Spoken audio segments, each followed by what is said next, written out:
Hey everyone, Josh here with Fresh Start Customs, and today I got a super fast video here that I want to share with you, especially if you're brand new to laser engraving and how your material lies to you. And what I mean by that is a lot of these materials are sold as 3mm or a 1/4 inch or an 1/8 inch, and they never match up to that exact thickness whenever you buy it from a store. So for example, I'll go through some of these and share with you like different areas you can get this from. And what they're sold as, but their exact material thickness and why it matters, especially if you create something like this that has like slots and tabs all over the place. That material thickness is going to matter extremely importantly whenever you go to design something like this. It'll come down to within in a hair of an inch, basically. You're going to use what's called a digital caliper. That's where this is going to come into play.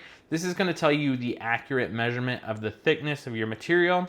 What you're going to do is you're going to turn this on, and it will measure your material's thickness like this.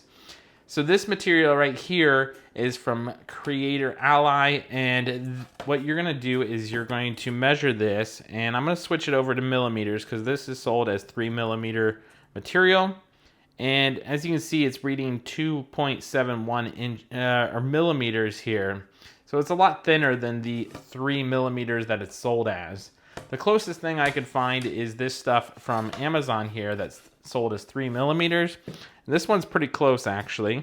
This one comes out to 3.19 millimeters here. So this one's thicker than thinner. So you're going to have to compensate that for your tabs for it to be a tight fit, something like this here, where I can just pick up on it. It is tightly fit together, and it's not going to fall apart whenever I use it. This right here is sold as a 1/4 inch material from Menards, and it is nowhere near the thickness of a 1/4 inch. It's always at about 0.2 inches. If I switch back to inches here, let me go ahead and put that back on there.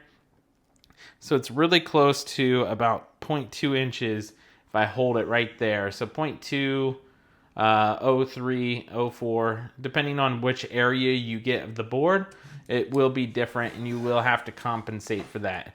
This is just a real quick video that I wanted to share with you guys, and the importance of getting one of these digital calipers, especially if you're designing like these 3D printed designs here with these slots and tabs.